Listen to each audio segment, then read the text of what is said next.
मेरा नाम सुनीता है। मेरी एक बेटी और एक बेटा है। मेरी बेटी की शादी हो चुकी है और बेटा भी विवाहित है। मेरा बेटा अक्सर नौकरी की वजह से बाहर रहता है, जबकि बहू मेरे पास रहती है।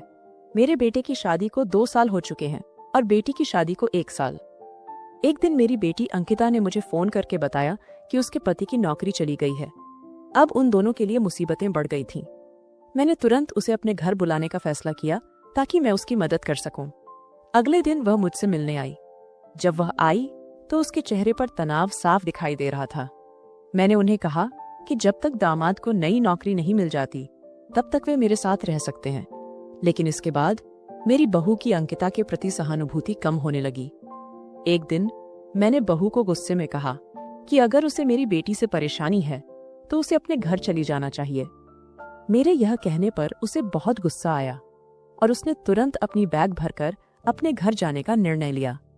उसके जाने के बाद मेरी बेटी घर में पहले की तरह सहज हो गई।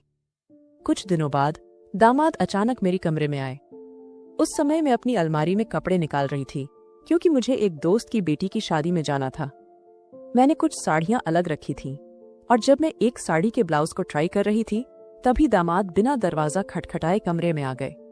उन्हें देखकर मैंने तुरंत अपना चेहरा पीछे कर लिया। यह सब बहुत अनपेक्षित था और मुझे लगा कि इससे मुझे और दामाद दोनों को असहज महसूस हो रहा है।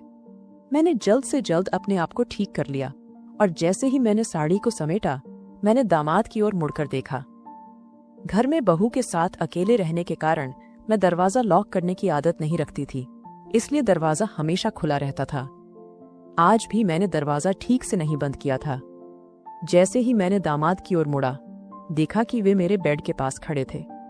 दामाद ने कहा, सासू माँ, मैं अचानक आपके कमरे में आ गया, इसके लिए माफ कीजिए। उन्होंने माफी मांगने के बाद मुझसे थोड़ा दूरी बनाते हुए कहा, सासू माँ, आप जो कुछ भी मेरे और अंकिता के लिए कर रही हैं, ये सच में बहुत बड़ी बात है। आजकल तो दामाद को घर में ठिकाना देने वाली सिर्फ माताएं ही होती हैं, लेकिन आप मुझे अपने बेटे की तरह संभाल रही हैं। चिंता मत करें, मैं ज्यादा दिन यहाँ नहीं रहूंगा।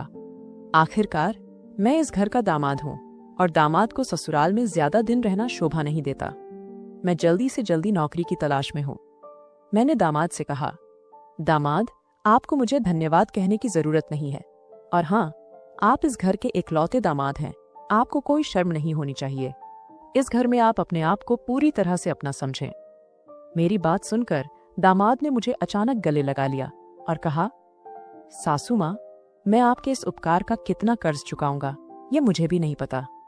जब दामाद ने मुझे गले लगाया मैं चौंक गई। आखिरकार वे मेरे दामाद थे और हमारा रिश्ता इतना खुला नहीं था। मैंने सोचा कि यह नई पीढ़ी की सोच हो सकती है, जिसमें दामाद अपनी सास से बिना झिझक बातचीत करते हैं। धीरे धीरे मेरे मन में कुछ अनचाही बातें आने लगीं। मुझे ऐसा लगने लगा कि अंकिता और दामाद के बीच कुछ ठीक नहीं था। एक रात जब मैं अंकिता के कमरे से निकल रही थी तो मुझे उसके कमरे से बड़बड़ाने की आवाज सुनाई दी। मुझे यकीन था कि उनके बीच कुछ विवाद चल रहा है। यह सुनकर मैं सीधे उनके कमरे में गई। वहां जाकर मैंने देखा कि अंकिता अपने पति को उल्टा सीधा बोल रही थी। उसने कहा, 15 दिन हो गए लेकिन इस आदमी ने अभी तक नई नौकरी नहीं पाई। पूरे दिन लैपटॉप पर बैठकर क्या कर रहा है। घर में रहकर मेरे पति का सिर खराब हो गया है और अब वह मुझसे तेल की मालिश की मांग कर रहा है। मैं इस बेकार इंसान की मालिश नहीं करूंगी। अंकिता इतनी भड़क गई थी कि उसने सास के सामने ही अपने पति का अपमान करना शुरू कर दिया। इस पर मैंने अंकिता को डांटते हुए कहा, अंकिता, थोड़ा अपने शब्दों का ध्यान रखो। दामाद को एक ना एक दिन नौकरी मिलेगी। ये कठिन समय भी बीत जाएगा। इस समय में तुम्हें अपने पति का मानसिक समर्थन करना चाहिए। पति की सेवा करना बहुत पुण्य का कार्य है। मेरी बात सुनकर अंकिता ने कहा, माँ, अगर तुम्हारा दामाद इतना प्यारा लगता है तो तुम उसे तेल की मालिश क्यों नहीं कर देती? मैं उसे कुछ कहने ही वाली थी कि दामाद ने मेरा हाथ पकड़ लिया और मुझे कमरे से बाहर ले जाने लगे। उन्होंने कहा, सासू माँ, मैं अंकिता की चिड़चिड़ाहट को समझ सकता हूँ। मेरे जैसे व्यक्ति को घर में बैठना शोभा नहीं देता, लेकिन मैं भी क्या करूँ? मेरे पूरे प्रयास के बावजूद मेरी किस्मत खराब है। उनकी बात करते करते दामाद की आंखों में आंसू भी आ गए थे। मैंने कहा, दामाद जी, आप हिम्मत मत हारिए, सब कुछ ठीक होगा। फिर मैंने कहा, आप इस बेड के किनारे बैठिए, मैं आपको तेल की मालिश करके देती हूँ। इससे आपका मन शांत हो जाएगा और आप अच्छी नींद ले सकेंगे। मैंने दामाद की सिर की मालिश करनी शुरू की। कुछ ही मिनटों में दामाद ने मेरा हाथ पकड़ लिया और उसे अपने कंधे पर घुमाने लगे और कहा, सासू माँ, आपके हाथों में सच में जादू है। कुछ ही मिनटों में मेरे सिर का तनाव दूर हो गया है। क्या आप मेरी गर्दन पर भी थोड़ा तेल लगाकर मालिश कर देंगी? जब मैंने उनके कंधे पर हाथ फेरा तो मुझे थोड़ी लाज महसूस हुई। मैंने ये बहाना किया कि मेरा हाथ दुखता है और तुरंत उनसे थोड़ा दूर हो गई। कुछ दिनों में दामाद को नौकरी मिल गई। नौकरी मिलने के 2 दिन बाद मेरी बेटी ने मुझे बताया कि वह गर्भवती है। दामाद की नौकरी लगते ही मेरी बेटी और दामाद अपने घर जाने की तैयारी कर रहे थे, लेकिन मैंने उन्हें 2 और दिन घर पर रुकने के लिए मनाया। मुझे अपनी बेटी की खुशखबरी सुनने में बहुत आनंद आ रहा था। मेरी बेटी की खुशखबरी सुनकर मैंने ठान लिया कि मुझे उसे और कुछ दिनों के लिए अपने पास रखना चाहिए। लेकिन उन 2 दिनों में मैंने देखा कि अंकिता की हालत ठीक नहीं थी। मेरी बेटी और दामाद दोनों अलग रहते थे और अंकिता की यह हालत देखकर मैं उसे अकेले नहीं जाने दे सकती थी। मेरे मन में सवाल था कि क्या वह अकेले अपने पति के लिए घर के काम कर पाएगी। इसीलिए मैंने तय किया कि जब तक अंकिता ठीक नहीं हो जाती तब तक उसे कुछ दिनों के लिए मेरे पास रहना चाहिए। दिन बीतते गए और दामाद ऑफिस जाने लगे। सुबह सुबह मैं उनके लिए टिफिन बना रही थी। जिस तरह से मैं दामाद का ख्याल रख रही थी, उन्होंने भी मेरा ख्याल रखना शुरू किया। शाम को जब दामाद ऑफिस से थक कर लौटते, तब भी वे रात के खाने में मेरी मदद करने आते थे। देखते देखते मेरी बेटी और दामाद के यहाँ आए 1 महीना हो गया था। गर्भावस्था के कारण मेरी बेटी को मूड स्विंग्स होने लगे थे। दामाद को इसके बारे में ज्यादा जानकारी नहीं थी और इसी वजह से उनके बीच झगड़े होने लगे थे। हर दिन मैं उनकी बहस सुनती थी, लेकिन मैंने सोचा कि ये तो सामान्य पति पत्नी की बातें हैं, इसलिए मैंने ज्यादा ध्यान नहीं दिया। लेकिन एक दिन दामाद रात में मेरे कमरे में आए और कहने लगे, सासू माँ, अब मैं अंकिता के साथ एक ही कमरे में एक बेड पर नहीं सो सकता, क्योंकि अगर मेरे हाथ का भी स्पर्श होता है तो वह तुरंत चिड़चिड़ा जाती है। उसकी इस चिड़चिड़ाहट के कारण मुझे रात भर अच्छी नींद नहीं आती। पिछले 3 दिनों से ऑफिस में काम करते करते मेरी आंखें भी भारी हो गई हैं। मैंने दामाद से कहा, दामाद, अंकिता जिस स्थिति में है, कभी कभी महिलाओं का चिड़चिड़ापन बढ़ जाता है, तुम्हें उसे समझना चाहिए। मैंने दामाद को सलाह दी कि उन्हें अपनी पत्नी को समझना चाहिए, लेकिन उन्होंने कहा, मैं उसे समझता हूं, लेकिन अब मेरे आराम का भी सवाल है। अगर मैंने ठीक से आराम नहीं किया तो मैं नौकरी सही से नहीं कर पाऊंगा। फिर उन्होंने कहा, सासू माँ, अगर आपको कोई दिक्कत नहीं हो तो क्या मैं आज से आपके कमरे में सो सकता हूँ? मैंने तुरंत हाँ नहीं कहा, लेकिन मैंने देखा कि दामाद के पास मुझसे मदद मांगने के अलावा कोई और विकल्प नहीं था। इसलिए मैंने बिना किसी संदेह के उन्हें मेरी कमरे में सोने की अनुमति दे दी। मैंने सोचने में समय लगाया कि दामाद का मेरे कमरे में सोने का इरादा क्या था। उस रात जब दामाद मेरे कमरे में सोए तो मैंने रात भर नींद नहीं पाई, क्योंकि इससे पहले मैंने कभी दामाद के पास रात नहीं बिताई थी। दामाद के कमरे में होने की वजह से मैंने चेंज नहीं किया और साड़ी में ही सो गई। रात भर साड़ी पहने रहने की वजह से मुझे नींद नहीं आई। अगली रात जब मैं सोने जा रही थी तब उन्होंने कहा, सासू माँ, कल रात आप सो नहीं पाई, मुझे पता है। मैंने आपको पहले भी गाउन में देखा है। आपको मुझे लजाने की जरूरत नहीं है। अगर आपको रात भर साड़ी पहनने में दिक्कत हो रही है तो आप रोज की तरह गाउन पहन सकती हैं। मुझे मानिए, मैं आपका दामाद नहीं बल्कि आपका बेटा हूँ। ये सच था कि रात भर साड़ी पहनने के कारण मुझे नींद नहीं आई थी और आज मैं नहीं चाहती थी कि फिर से रात भर जागते रहूं। इसलिए मैंने कपड़े बदल लिए। जब मैं चेंज होकर आई तो दामाद ने मुझे गाउन में देखकर कहा, सासू माँ, इस कपड़े में आप बिल्कुल भी मेरी सासू माँ की तरह नहीं लग रही है। आपने खुद को बहुत अच्छे से सजा रखा है। उनकी इस बात पर मैंने मुस्कुराते हुए अपनी जगह पर सोने चली गई। अगले दिन सुबह मैंने नाश्ता किया और किचन में बर्तन साफ करके नहाने के लिए बाथरूम गई।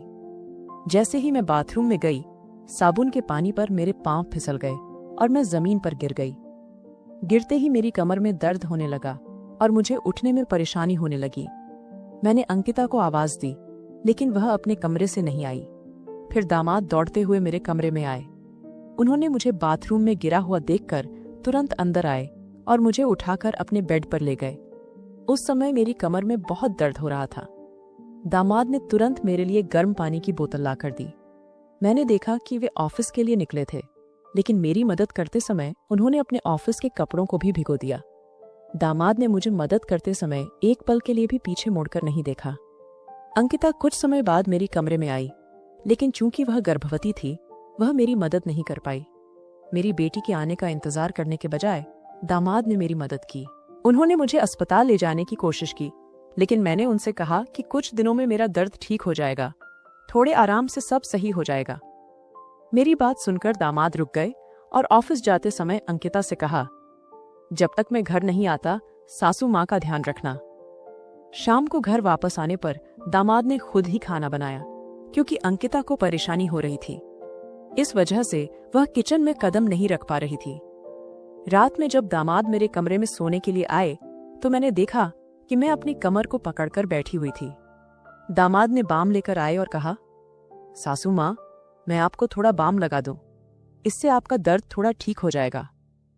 मुझे दामाद से मदद मांगने में झिझक हो रही थी, लेकिन उन्होंने बहुत जोर दिया। उन्होंने कहा, अंकिता तो गर्भवती है, इसलिए वह आपकी ज्यादा सेवा नहीं कर पाएगी।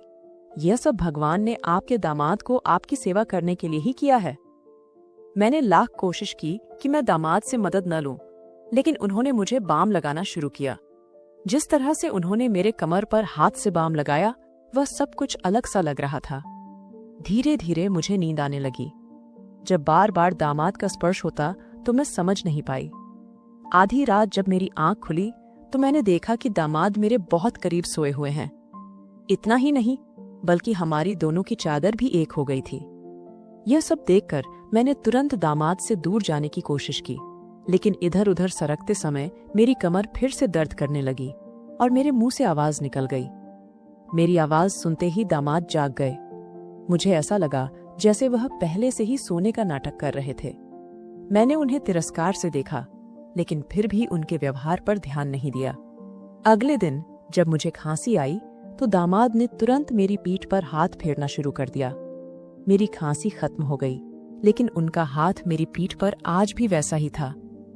मुझे अब दामाद के साथ अपने कमरे को साझा करना पसंद नहीं आ रहा था, क्योंकि उनकी मेरी तरफ की देखभाल अब मुझे कुछ और ही संकेत दे रही थी। दूसरे दिन दोपहर में जब अंकिता मेरी कमरे में आई तो मैंने उससे कहा कि मैं तुम्हारी बहू को घर बुलाने वाली हूँ। मुझे घर के काम करने में दिक्कत हो रही थी, इसलिए अगर बहू घर पर रहेगी तो वह घर पर ध्यान दे सकेगी। इस पर अंकिता ने कहा, माँ, पिछले कुछ दिनों से तुम्हारा दामाद तुम्हारे बजाय तुम्हारा ज्यादा ख्याल रख रहा है। फिर भी आप अपनी बहू और बच्चे को क्यों बुलाना चाहती हैं? क्या तुम्हारा दामाद तुम्हारे लिए काफी नहीं है? जो बात मैं कहना चाहती थी वह अंकिता को समझ में नहीं आई। रात में मैंने दामाद से बात करने का फैसला किया। जब रात में दामाद कमरे में आए तो मैंने उनसे कहा, आज से तुम अंकिता के साथ उसकी कमरे में सो, उसे अकेले सोने के लिए मत छोड़ो। कुछ दिनों में मेरी बहू वापस आएगी, तब वह मेरे कमरे में सोएगी। इस पर दामाद ने कहा, सासू माँ, मैं आपकी देखभाल कर रहा हूँ, क्या मैंने आपको पराया समझ लिया है?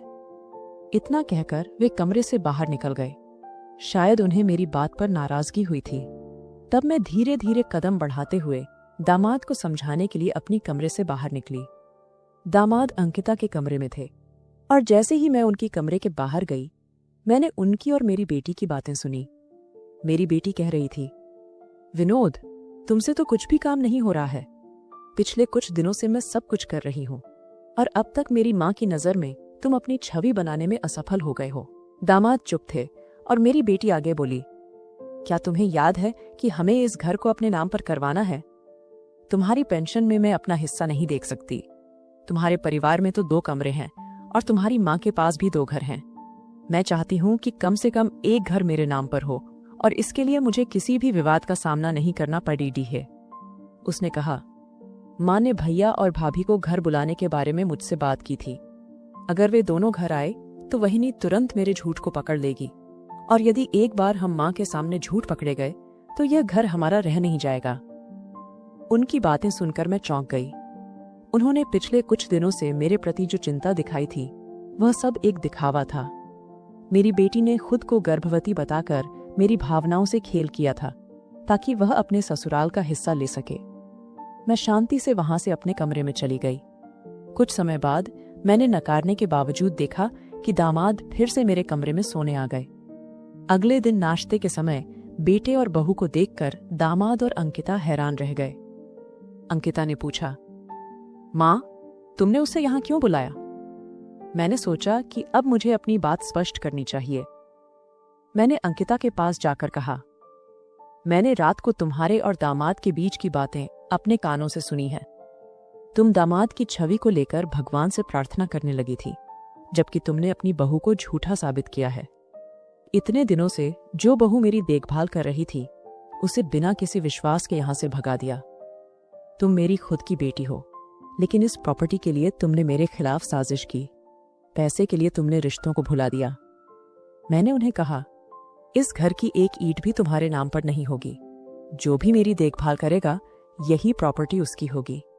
मैं गलत थी जो मैंने शादीशुदा बेटियों को बार बार अपने मायके बुलाया।